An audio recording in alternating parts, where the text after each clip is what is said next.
All right, everybody. We're going to go ahead and read Chapter 3 of City of Ember.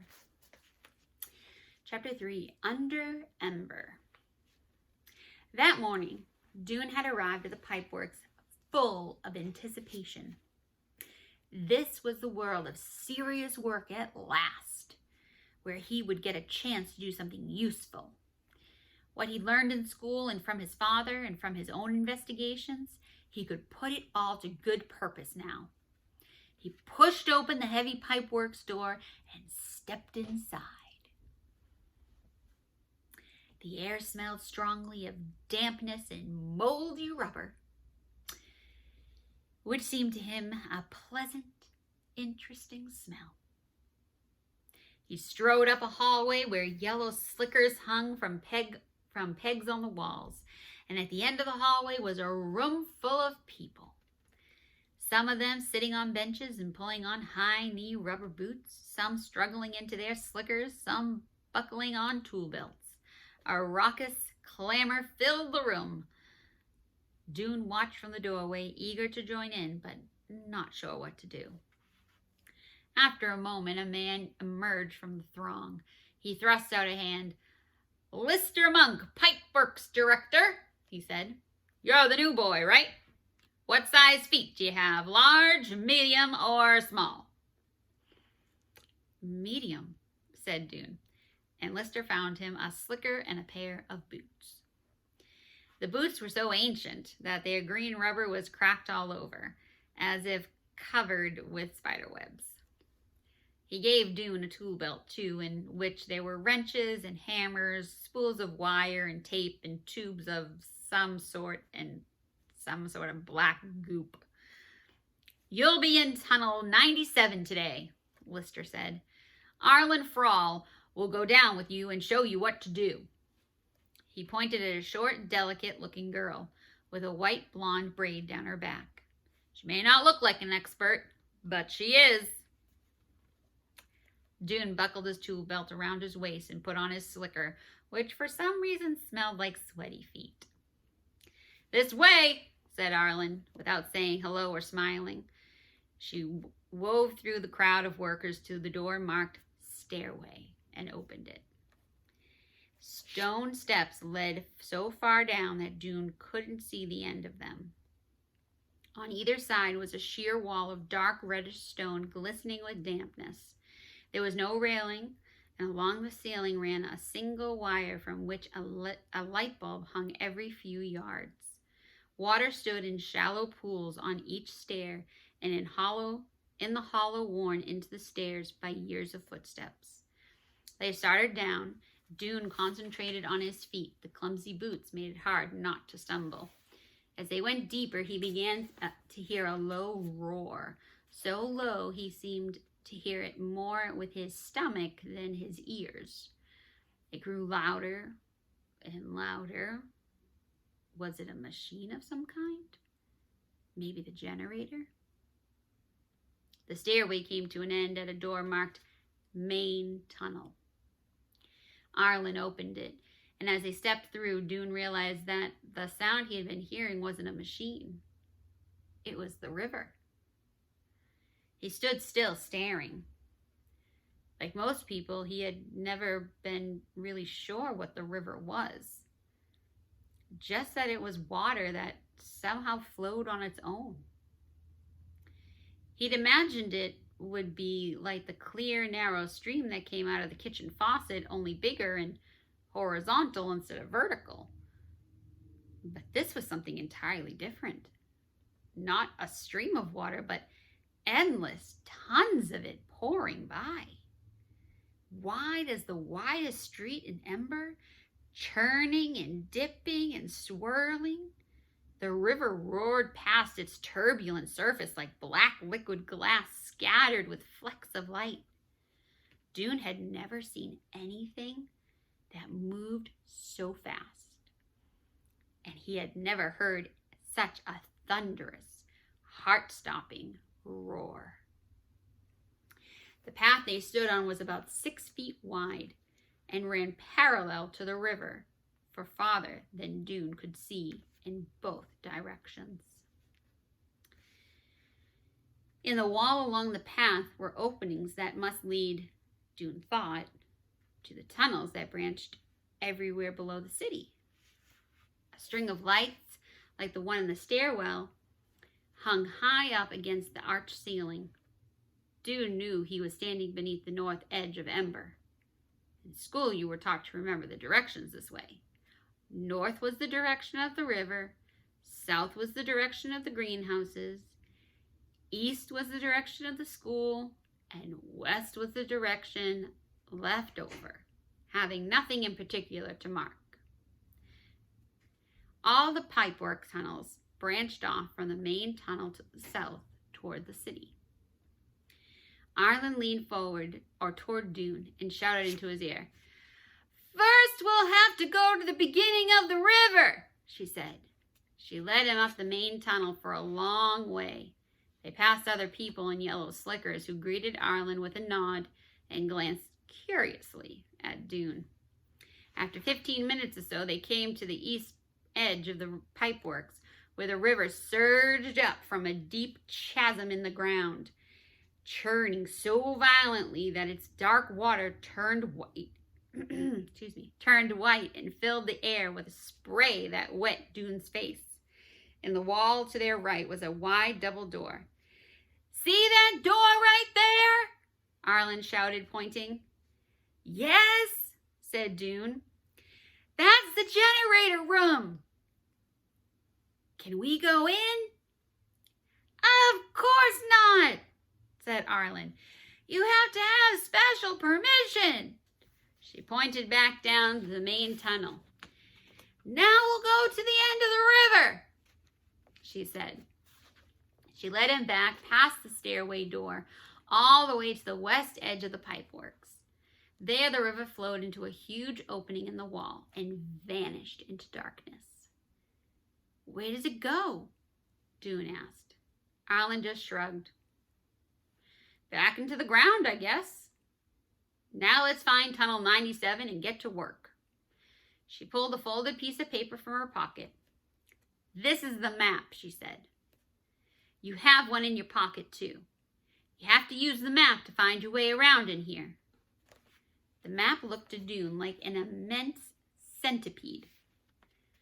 The river arched across the top of the page like the centipede's body, and the tunnels dangled down from its hundreds of legs, long legs, all tangled up with each other.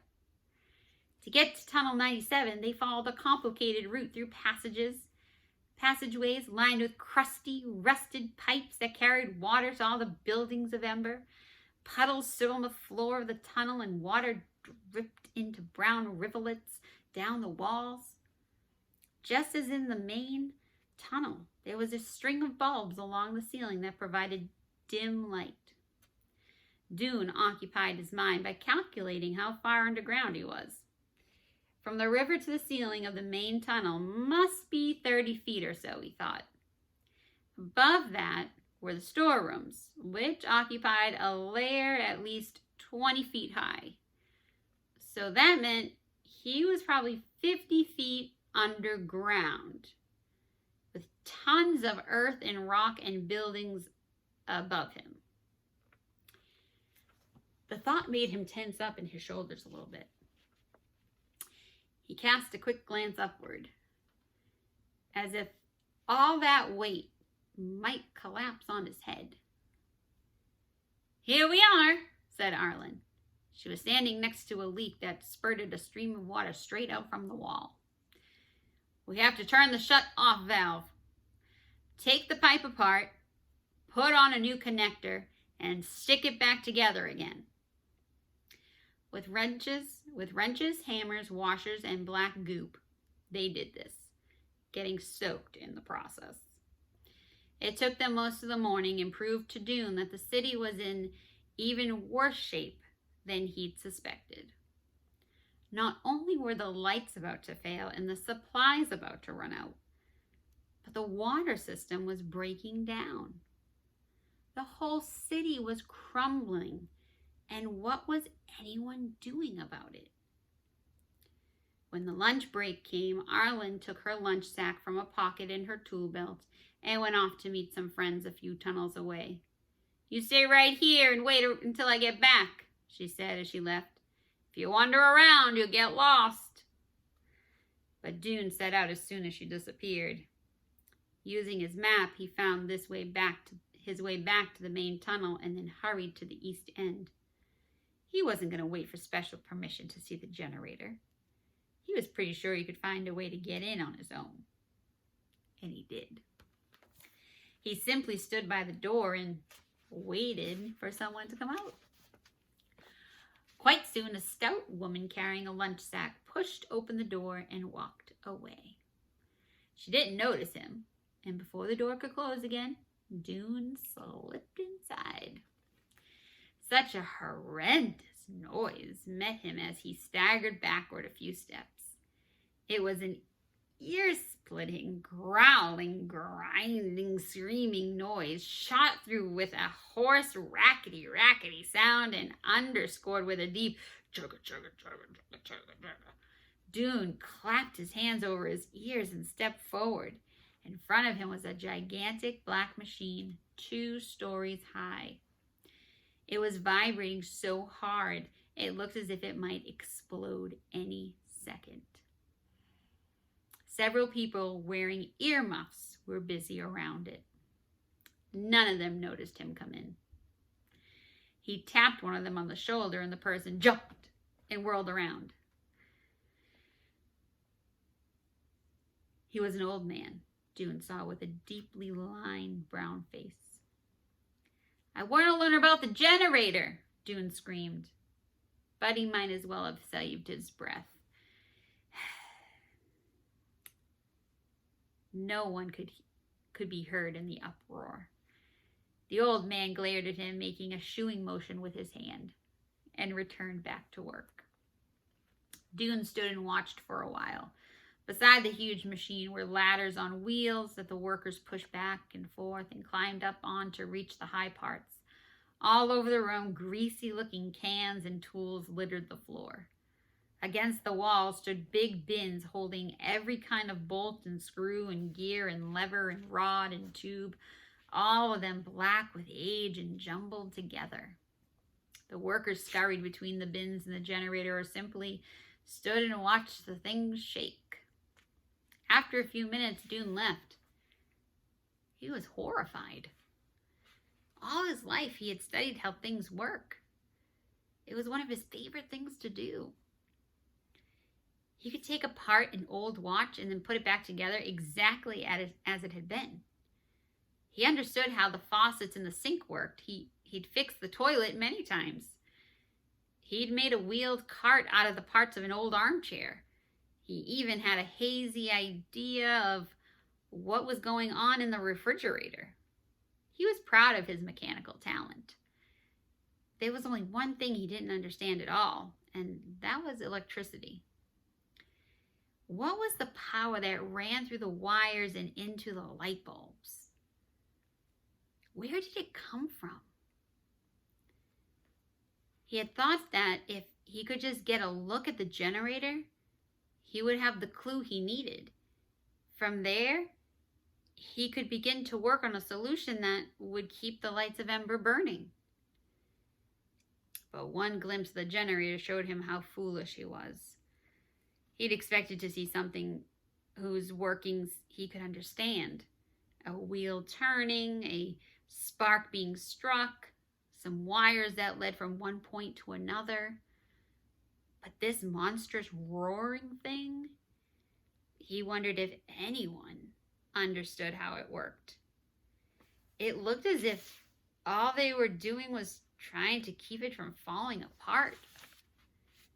As it turned out, he was right. When the day was over and he was upstairs taking off his boots and slicker, he saw the old man from the generator room and went to talk to him. "Can you explain to me about the generator?" he asked. "Can you tell me how it works?" The old man just sighed. "All I know is the river makes it go." "But how?" The man shrugged. "Who knows?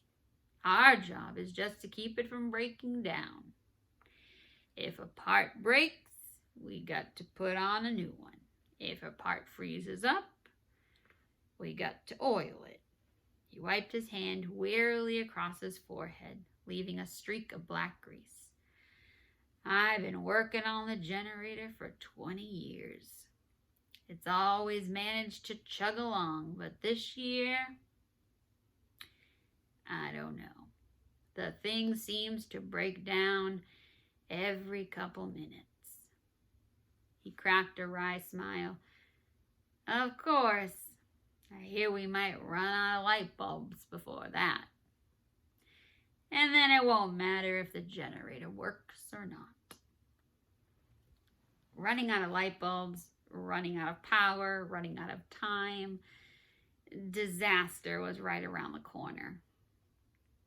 That's what Dune was thinking about when he stopped outside the gathering hall on his way home and saw Lena on the roof. She looked so free and happy up there. He didn't know why she was on the roof, but he wasn't surprised. It was the kind of thing she did, turning up in unexpected places. And now that she was a messenger, she could go just about anywhere. But how could she be so lighthearted when everything was falling apart? He headed for home. He lived with his father in the 2-bedroom apartment over his father's shop in Greengate Square. A small item shop which sold things like nails, pins, tacks, clips, springs, jar lids, doorknobs, bits of wire, shards of glass, chunks of wood, and other small things that might be useful in some way. The small item shop had overflowed somewhat into their apartment above, in their front room, where other people might display a nice teapot on a tabletop or a few attractive squashes or tomatoes on a shelf. They had buckets and boxes and baskets full of spare items for the shop. Things Dune's father had collected, but not yet organized for selling. Often these items spilled over onto the floor.